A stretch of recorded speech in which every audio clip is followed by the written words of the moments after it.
बिस्मिल्लाहिर्रहमानिर्रहीम। अस्सलाम वालेकुम। आज 23 सितंबर है और दिन है जुमेरात का। इस्लामाबाद हाई कोर्ट में मरीम नवाज साहिबा के केस की समाअत ख़त्म होने के बाद ऐसा क्या हुआ कि उस पर रज़ी दादा साहब ने एक ट्वीट किया और उनके ट्वीट पर एक सहाफ़ी ये कहते हैं कि रज़ी साहब, आप हमारी खबरों पर ही शाम को एयर कंडीशन कमरों में बैठकर भाषण देते हैं।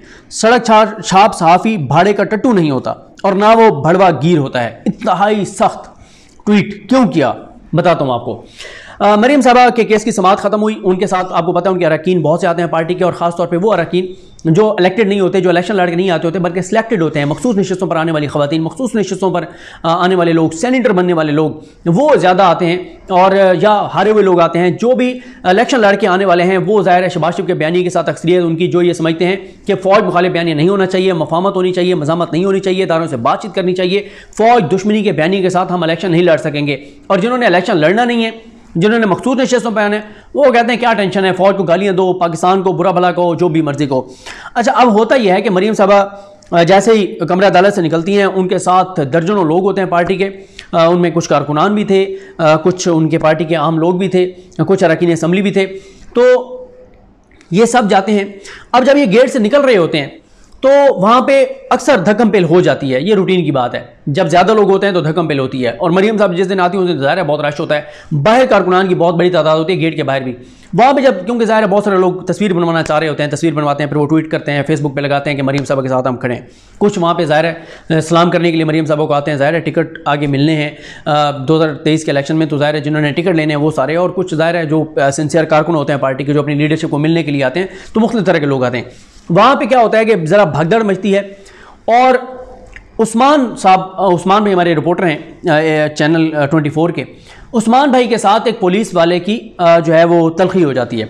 जैसे तलखी होती है तो पुलिस वाला पुलिस वाले की वीडियो बनाने लगते हैं। पुलिस वाला जो है वो उनसे मोबाइल छीन लेता है और वहाँ पे थोड़ी सी बदमज़गी हो जाती है। अब अल्लाह की ज़ात बेहतर जानती है वहाँ पे क्या हुआ, क्योंकि हम उस वक्त कोर्ट रूम के अंदर मौजूद थे। क्योंकि हम ज़ाहिर है जब समाअत ख़त्म होती है तो कुछ वहाँ पे रुकते हैं, कुछ वकला से पूछते हैं जो पॉइंट समझ नहीं आ रहे होते।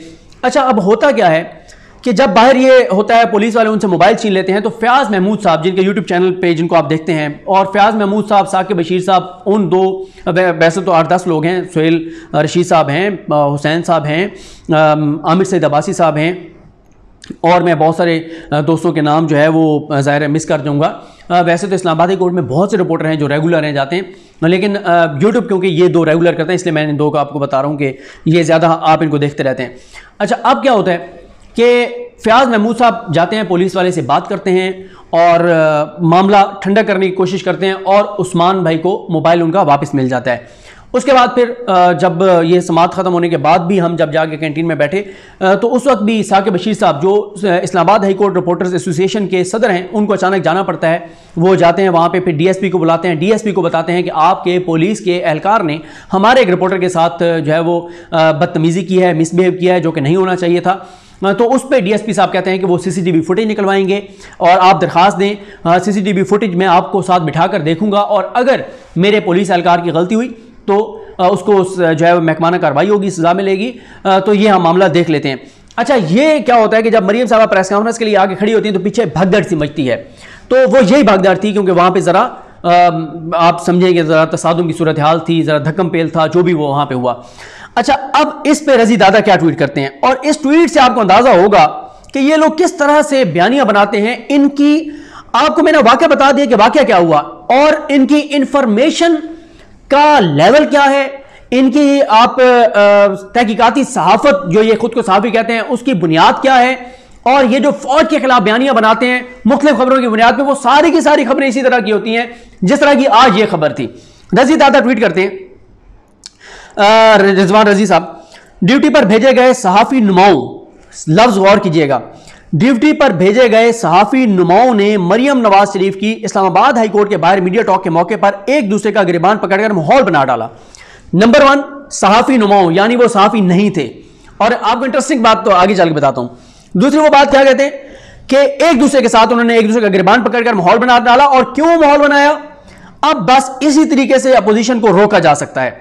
इन्होंने पूरी एक माहौल बना दिया, और फिर नीचे आप वो नीचे कमेंट्स अगर आप पढ़ें एक बंदा कह रहा है भेजा था दूसरों पर भौंकने, आपस में कुत्ती हो गए, और इस तरह की बड़ी बिलो द बेल्ट और जबान इस्तेमाल की गई। यानी वो कह रहे हैं कि भेजा एक तासुर नून लीग वाले सपोर्टर्स, क्योंकि इनके सारे फैंस हैं, उन्होंने ये तासुर देना शुरू किया कि एस्टेब्लिशमेंट ने, फौज ने या हुकूमत ने भेजा था इनको कि वहां जाके अपने तसादुम करने हैं, वहां जाके अपने लड़ाई करनी है, वहां जाके भगदड़ मचानी है, ताकि मरियम की प्रेस टॉक जो है वो डिस्टर्ब हो। और बकौल रजी ताहिर तुम्हारे एक और दोस्त हैं यार, रिजवान रजी साहब के बकौल वो ये है कि ये पूरी एक साजिश थी मरियम नवाज और अपोजिशन का रास्ता रोकने की, और नीचे सहाफियों को बड़ी गालियां पड़ी। अब ये जिस सहाफी को गालियां पड़ रही हैं, जिसको एस्टेब्लिशमेंट का मोहरा या आलाकार करार दिया जा रहा है उस्मान भाई को, उस्मान भाई का ताल्लुक है चैनल 24 से। चैनल 24 ये तो रिपोर्टर हैं। अच्छा, मैं आपको एक और बात बताऊं, बाज़ दफा सोशल मीडिया पर मैंने देखा लोग ना रिपोर्टर्स को गालियां दे रहे होते हैं। रिपोर्टर खबर फाइल कर देता है, इदारा आगे अक्सर उसको जो है वो एग्जैजरेट भी कर लेता है, उसके साथ चीजें कुछ और ऐड भी कर लेता है, उसमें इदारा जो है उसको ट्विस्ट भी कर लेता है, इदारा कोई चीजें निकाल के वन साइडेड भी चला देता है। रिपोर्टर 90% रिपोर्टर ऐसा नहीं करते, रिपोर्टर पूरी खबर फाइल करता है। अच्छा, उस्मान भाई हैं अब चैनल 24 से। चैनल 24 कौन? चैनल 24 के बारे में परसेप्शन ये है, इल्जाम उनके ऊपर ये है हुकूमत का, हुकूमती इदारों का, कि ये वन साइडेड रिपोर्टिंग करते हैं, ये प्रो पीएमएलएन है, ये एंटी एस्टेब्लिशमेंट है, और पीपल्स पार्टी के साथ तो बहुत करीबी ताल्लुक जो है वो कुछ लोग बताते हैं चैनल 24 का। बल्कि यहां तक बताया जाता है कि जो मोहसिन नकवी साहब हैं, जो मालिक हैं चैनल 24 के, वो आसिफ अली जरदारी साहब को डैडी कहते हैं। ये उन लोगों के बकौल जो जाहिर है, जो जब आसिफ अली जरदारी साहब को एक बार इंटरव्यू करना था, उस वक्त जो है वो साथ गए, सेट लगवाया, शायद बैरियर टाउन में कहीं होना था। फिर उसके बाद वो कहते हैं डैडी आप इधर आ जाएं, डैडी आप इधर बैठें। तो ये एक बताया जाता है कि वो बहुत आसिफ अली जरदारी साहब की इज्जत करते हैं, बहुत उनका ताल्लुक है। यहां तक भी इल्जाम चैनल 24 पे लगते हैं कि चैनल 24 की फंडिंग जो है वो पीपल्स पार्टी ने की, और जो शर्जील मेमन साहब पकड़े गए थे जो इश्तिहारात स्कैंडल में, उसमें भी चैनल 24 के कुछ लोगों के ताने बाने, और वो भी उसमें मुलविस थे कि चैनल 24 को बहुत ज्यादा इश्तिहारात दिए जा रहे थे। और फिर चैनल 24 पे कभी भी पीपल्स पार्टी के खिलाफ तो खास तौर पे खबर नहीं चलती, आसिफ अली जरदारी के खिलाफ खबर नहीं चलती, उनके फेक अकाउंट्स की खबर नहीं चलती, उनकी करप्शन, लूट मार, इन चीजों की खबर जो है वो नहीं चलती। तो आप अंदाजा लगाएं, पहली बात तो यह है कि उस्मान भाई एक सहाफी हैं, उनको कोई भी सहाफी नुमा नहीं कह सकता, और ये खुद रिजवान रजी उनको सहाफी नुमा कह रहे हैं। और पूरी एक साजिश इन्होंने बना दी एक ऐसे वाकये की, जो ना तो सहाफी आपस में लड़े, और सहाफी भी वो जिसका ताल्लुक चैनल 24 से, चलो ARY या किसी और चैनल से होता है जिनको प्रो एस्टैब्लिशमेंट समझा जाता है तो फिर भी था, और एक एंटी एस्टैब्लिशमेंट चैनल के एक वाकई रिपोर्टर, एक वाकई सहाफी की पुलिस से लड़ाई को आपस में सहाफी नुमाओं की लड़ाई करार दे दिया, एस्टैब्लिशमेंट का की साजिश करार दे दिया, या हुकूमत की साजिश करार दे दिया, और मरियम नवाज और अपोजिशन के रास्ते को रोकने की आखिरी कोशिश करार दे दिया। अब इस पे क्या होता है? इस पे जाहिर है जब ये ट्वीट आता है, उसके बाद जनाब सुहेल रशीद साहब जो हैं वो ट्वीट करते हैं, समा टीवी के रिपोर्टर हैं, जबरदस्त रिपोर्टर हैं। वो कहते हैं आप जहां की भी ड्यूटी कर रहे हैं, इन्वर्टेड कॉमास में, आप जहां की भी ड्यूटी कर रहे हैं जारी रखें, लेकिन यूं एसी कमरों में बैठकर वर्कर सहाफियों की तज़हीक करने का कोई हक नहीं। यानी आपको एसी कमरों में बैठकर वर्कर सहाफियों की तज़हीक करने का कोई हक नहीं। मीडिया टॉक में हाईकोर्ट जर्नलिस्ट एसोसिएशन के मोतबर सहाफी मौजूद थे, लेकिन टाउटगिरी करने वालों को हर एक अपने जैसा दिखता है। उसके बाद जनाब साकिब बशीर साहब ने भी ट्वीट किया, जो इस्लामाबाद हाईकोर्ट रिपोर्टर एसोसिएशन के प्रेसिडेंट भी हैं और ज़बरदस्त जर्नलिस्ट भी हैं, और नूर मुकद्दम केस पे आपको पता है कि पहले दिन से साकिब बशीर साहब, फयाज महमूद साहब और शाहिद सकलैन साहब कोर्ट रूम के अंदर जाके रिपोर्टिंग करते हैं। बाकी बहुत सारे शहरों में लोग बैठ के इनकी वीडियो सुन के उसको एग्जैजरेट करके और झूठी वीडियोस भी कर रहे हैं।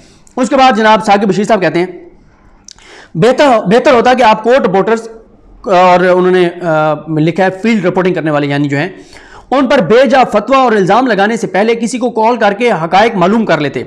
अब इसी ट्वीट को ही देख लें, ऐसे ही झूठ पर मबनी मालूमात शेयर करने से जाली तजिए शुरू हो जाते हैं, फिर बात पता नहीं कहां जाकर रुकती है।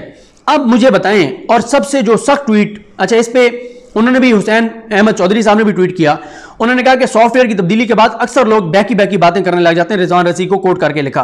और बिशारा राजा साहब, जिनका भी मैंने इंटरव्यू भी इससे पहले लगाया था, जिन्होंने मरियम से एक्सटेंशन वाला सवाल किया था, वो कहते हैं रजी साहब आप हमारी खबरों पर ही शाम को एयर कंडीशन कमरों में बैठकर भाषण देते हैं। सड़क छाप साफी भाड़े का टट्टू नहीं होता और ना वो भड़वा गिर होता है। इंतहाई सख्त लेकिन जबरदस्त ट्वीट इन्होंने किया।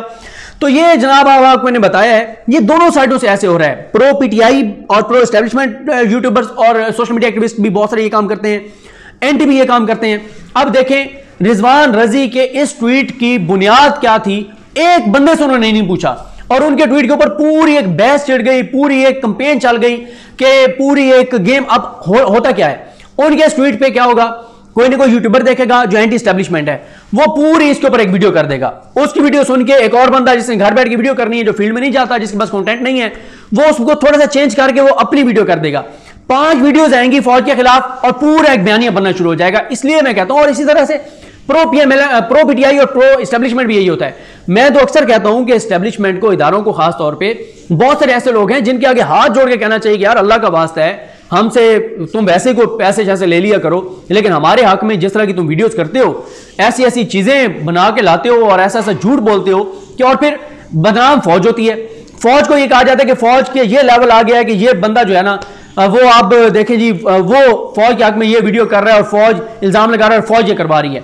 तो मसला ये है, जो भी फील्ड में नहीं जाते, जिनके पास कंटेंट नहीं होता, उन्होंने घरों से बैठ के इसी तरह का कंटेंट उठा के उन्होंने टेबल स्टोरीज जो है वो करनी होती हैं। तो ये लेवल है। रजी ताहिर, दोबारा यार रजी ताहिर कह जाता हूं, वो नाराज हो जाएंगे, पहले मुझसे नाराज हैं रजी ताहिर साहब। अच्छा, तो रिजवान रजी साहब का ये ट्वीट है और इसमें आप खुद देख लें कि इस तरह के इनके तजिए होते हैं, इस तरह की इनकी खबरें होती हैं, इस तरह के इनका बयानिया बनता है, इस तरह से। और फिर जब इनको उठाया जाता है, जब इनको पकड़ा जाता है, फिर आजादी सहावत बन जाती है। अब मुझे बताएं इसमें आजादी सहावत कहां है? इनके जितने आप ट्वीट्स देख लें वो इसी तरह के होंगे, क्योंकि घरों में बैठ के कर रहे हैं ना। और एक यार इनके अपने 2 सहाफी वहां पे इस्लामाबाद हाई कोर्ट में हैं जो इनकी लाइन के हैं, उनको फोन कर लेते, किसी को तो फोन कर लेते। तो ये मैंने आपके सामने रखा कि इसलिए मैं कहता हूं पीएमडीए भी आना चाहिए, सोशल मीडिया रेगुलेशंस आनी चाहिए, ट्विटर यूट्यूब के ऊपर झूठ बोलने वाले, गलत बयानियां बनाने वालों को बिल्कुल अकाउंटेबल किया जाना चाहिए। और जो सच पे मबनी खबरें देते हैं, चाहे वो हुकूमत और इदारों के खिलाफ ही क्यों ना हो, उनके खिलाफ कोई कार्रवाई किसी सूरत नहीं होनी चाहिए। वो आज़ादी इज़हार राय के खिलाफ होगा, लेकिन इस तरह के लोगों के खिलाफ कार्रवाई ना करना, ये FIA की नाकामी है, ये पाकिस्तान के इदारों की नाकामी है। मुझे अपनी दुआ में याद रखें। लकरीम हम सबका हमें नासरो। अल्लाह हाफिज़।